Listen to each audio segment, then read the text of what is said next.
see each and every one of you here today.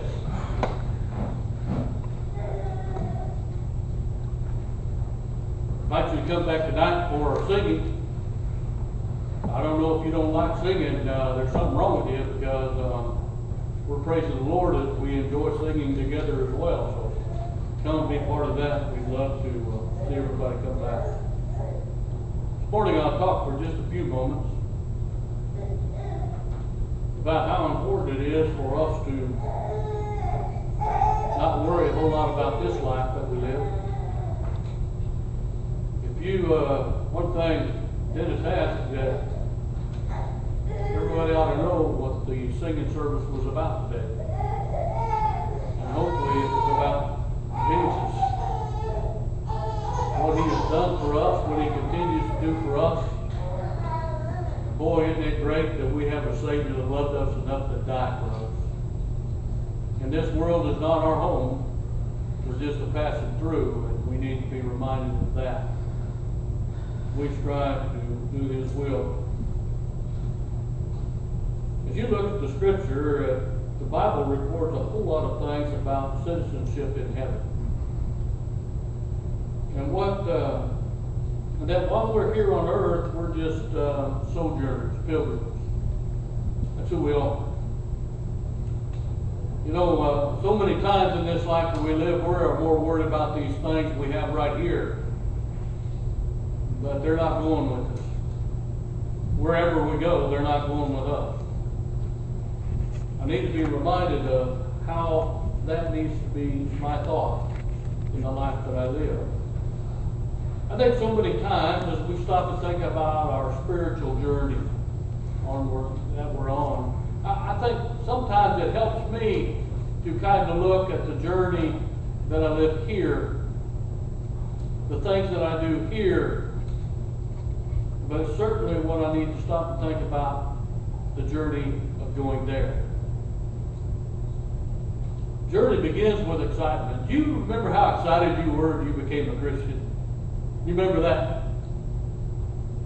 You can shake your head if you remember it. Because, you know, I remember that excitement. You know, and I thought of that, how great it is to have that joy, that anticipation of just doing what the Lord wants me to do. And so many times I don't need to be reminded of how great that is in the life that I live.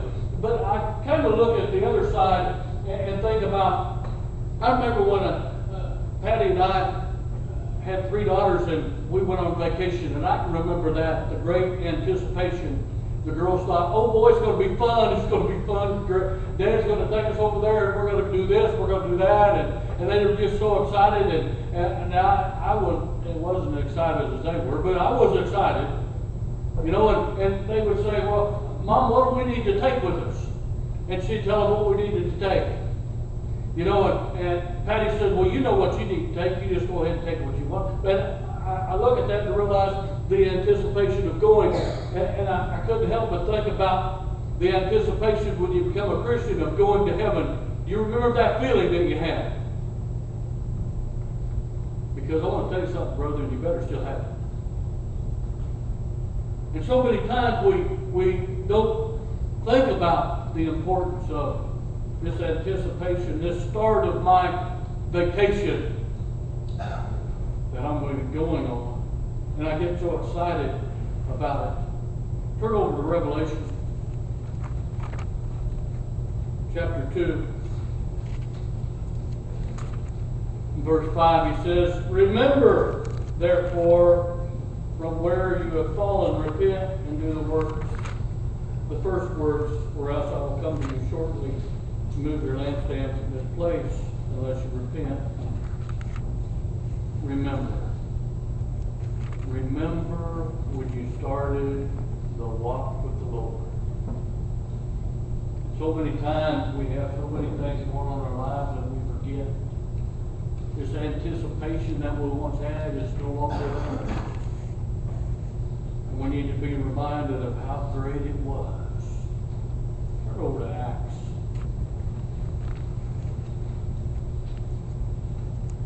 Chapter 8. verse 39. When they came up out of the water, the Spirit of the Lord caught Philip away, so that the eunuch saw him no more, baptized in Christ. And he went on his way rejoicing. Do you remember the great anticipation? Doing what the Lord asked us to do, the excitement of what I once had, is it still there? Our journey that we have in this life, we stop and think about the life that we live is found over in Matthew chapter 7. As we stop and think about, sometimes it's very difficult, this journey that we're on. Sometimes it might be a little easier. Sometimes it might be very dangerous. Not only in the physical aspect, but in the spiritual aspect. Verses 13, 14, enter by the narrow gate. For wide is the gate and broad is the way that leads to destruction. But there are many who will go in by it. Because narrow is the gate and difficult is the way which leads to life. There are few who will find it. The journey sometimes is difficult. You look at all sorts of things. I can't help but think of when we went on these vacations and the things that we had and the anticipation that we had and get on the road. And back then we didn't have the GPS, we had maps. Patty was my map lady. Now remember where we're at now. Remember, north is always at the top. Okay. We'd be driving along. And she said, "What? You just missed the turn." I said, "Well, why didn't you tell me before we got there?" "Well, I didn't know until I saw it." So you know what I had to do? Something us men do not like to do. I had to turn around, make a U-turn. But I did.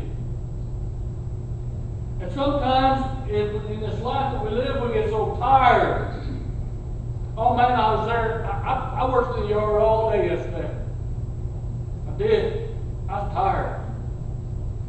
I mean, today I'm sore. And I look at things, and sometimes in the life that I live as a Christian, we're going to get tired. Sometimes we're going to be sore. But we need to remember that anticipation that we once had needs to continue to be in the life that I live. Even at times that I have to turn around and come back to the Lord because I strayed away from Him. Because I didn't adhere to the roadmap that He gave me. So many times I need to be reminded of that. Jesus is the way, the truth, and the life. No one comes to the Father except by me. He's the map I need to look at and nothing else. And yet sometimes I still get distracted. Sometimes it might be hard. Sometimes it might be even dangerous. But I still have to do His will. And doing those things that He asked me to do. Our journey sometimes will happen to even turn on each other. And I couldn't help but think, when the kids grow up, if you're like me, you'll laugh at these things now, but they weren't funny back then. I remember going on a trip, going on a vacation with the kids. And I remember the kids, as they got a little older, they would always get mad at each other because we weren't there yet. "Dad, how soon are we going to get there?" "We just left." "Yeah, but how long is it going to be?" I said, "You just need to take a nap." And they would always say, "Are we there yet?" How about this one? "Daddy, she touches me. Tell her to quit touching me.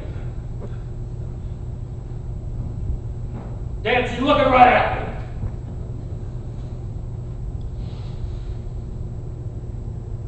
She's looking right at me. That was fun. Yeah. And I think sometimes, you know, I wanted to say, and I probably did, just quit your griping. Just quit your griping. You know? And so many times on this journey that I make, sometimes the other Christians, as we are on this journey, sometimes we are that way. Quit looking at me. Quit your griping.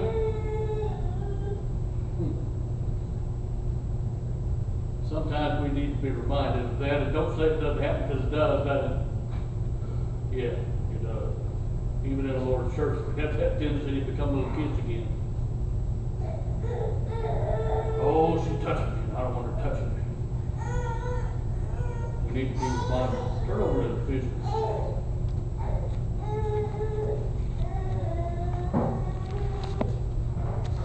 Ephesians chapter 4.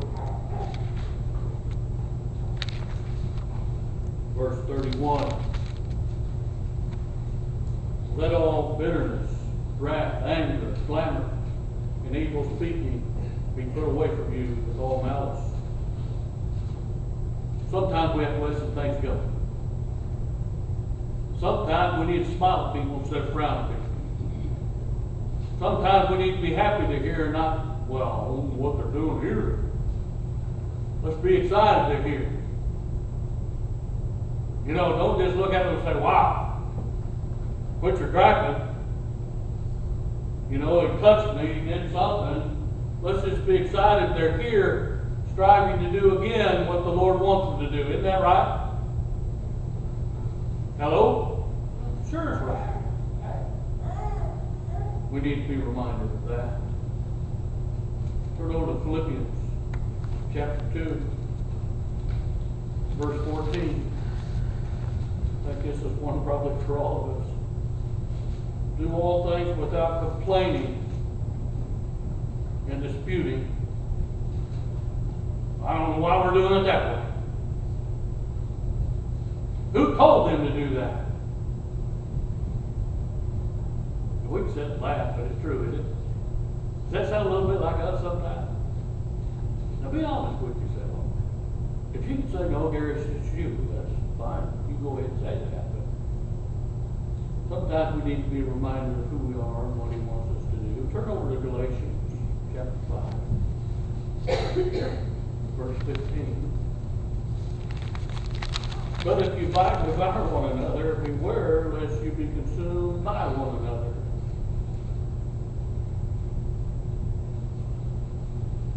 These fights are usually done because we're bored with what's going on in my life and in your life. Sometimes we can't understand. You ever said this? Well, nobody ever told me we were doing that. I appreciate Gene and the announcements that he makes every Sunday. Now, if you pay attention to those announcements, if you look at the bulletin that Cheryl has made, you're going to know exactly what's going on in Lord's Church here at Parsons campus. Is that right? Sure is. So I looked at it. Don't give me an excuse. Nobody told me. You know, the idea is, hey, let's try to do what he wants us to do, to realize how important it is. And I think all of us will agree, I don't want to revert back to my kids and have that attitude that they had. Are we there yet? Where are we going? Whose idea is it? On our journey, it's not easy. And sometimes we get distracted. I think that's true. I look at things, even in my life, and I remember going, and I think we went to BC. Forget where we went to. But we went on vacation in Wyoming to see her dad. And the two girls were pretty young, and Jared was just a baby. And we went there, and coming home, we were on I-70 out west. And there was a sign that I saw. Stop and see the two-headed cow. I had the two-headed cow. You know what the girl said? Dad, can we go watch it? Can we go see it? No. We're going to go stop and see the two-headed cow. Patty might say, well, driving down the highway. Look, a garage sale. Can we stop? We used to stop a lot back then. We don't anymore. But we did then. Now there's a Walmart. We better pull over. Walmart. Love Walmart.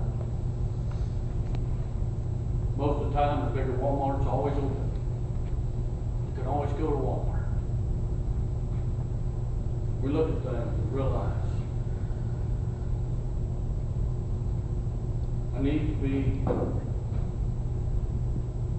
what He wants me to be. I need to do His will in everything that I do. But so many times I get so distracted. And even today, Patty is my co-pilot with my other lady on the GPS. And she's always saying, if you would just listen to it. And I think that's true in the life that we live as Christians. We wouldn't have probably 70% of the problems we have if we just listened to God.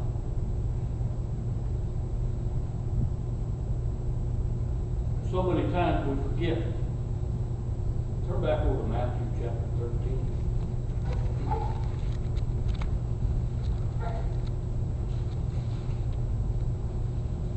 Verse 22.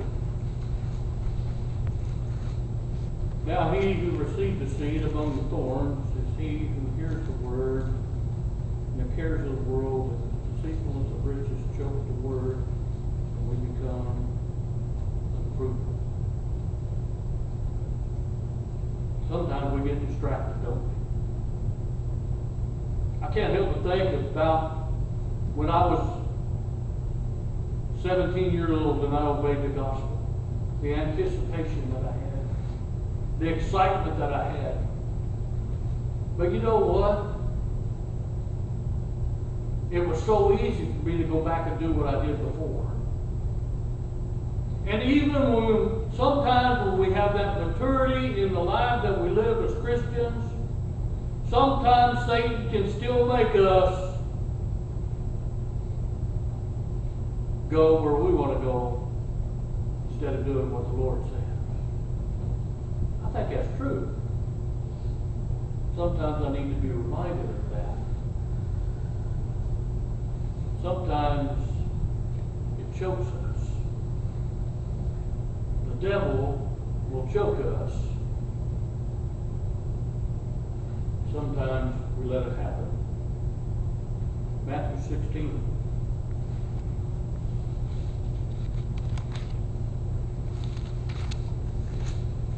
Verse 26. For what profit is it to a man if he gains the whole world and loses his own soul? Or what will a man give in exchange for his soul? Sometimes we get distracted. Sometimes we let the world take us over. Sometimes we need to remember the songs that we sang a few moments ago. Jesus,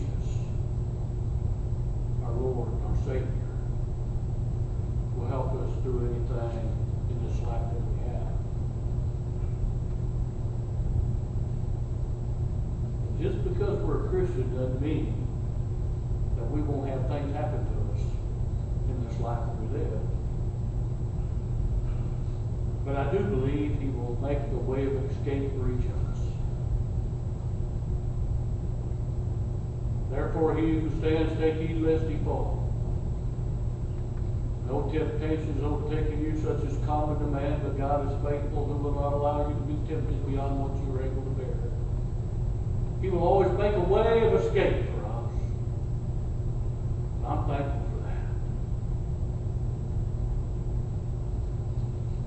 Turn over to 2 Timothy.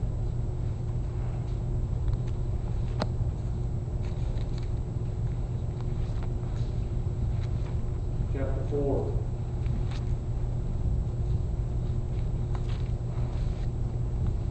Verse 10, for Demas has forsaken me, having loved this present world, and has departed from Thessalonica, the Cretans of Galatia, for Galatia, Titus, and Dalmatia. You know, I look at that and I realize I know a lot of brethren that have forsaken me by going back into the world. I know a lot of brethren that have forsaken the Lord, that have went right back into the world. They have been distracted because they've allowed Satan to take over their minds with things that are totally wrong to the lives of Christians. Can we see it in the world today? All over the world today, we can see it. We need to be reminded of that if we strive to do His will. When all is said and done, the destination makes the journey worthwhile.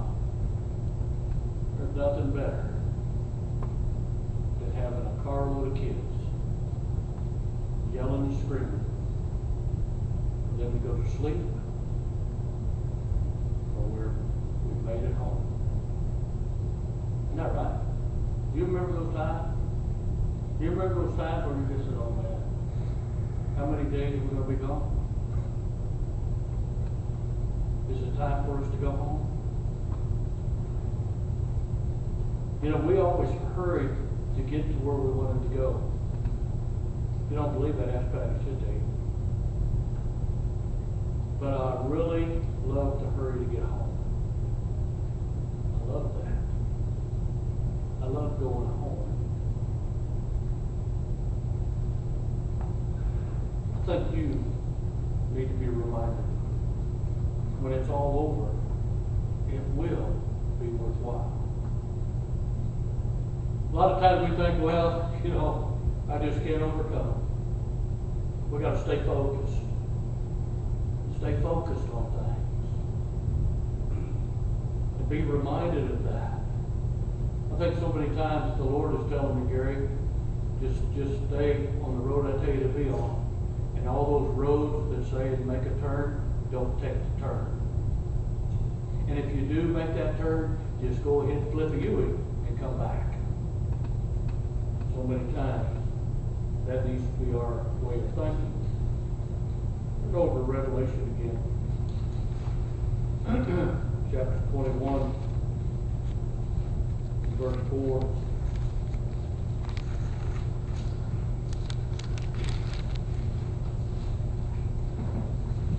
God will wipe away every tear from your eyes, so their eyes. There shall be no more death, nor sorrow, nor crying.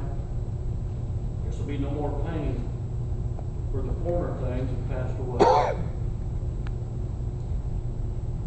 I know there are some people that are sitting here that are not feeling well, physically and spiritually. But I believe it's worthwhile for us to have heaven to be ours, don't you? I think it's something that we need to be reminded that there's no more sorrow, no more pain, no more suffering. I think all of us would agree if there was some element that we had, a physical element that we had that was causing us to die, we would try everything that we might live. That same thought needs to be with us as Christians. We need to have that mindset. I'm going to try everything that I make it to heaven.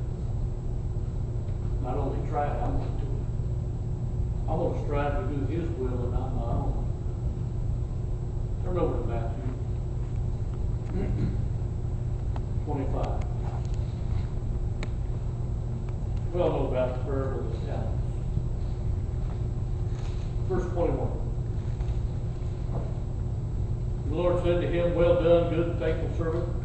You are faithful over a few things. I will make you ruler over many things. Enter into the joy of the Lord."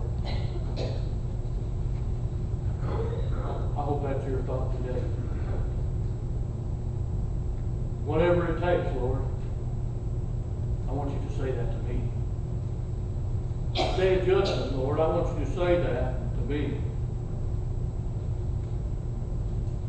Verse 34, then the king will say to those on his right hand, "Come, you blessed of my Father, inherit the kingdom prepared for you from the foundation of the world."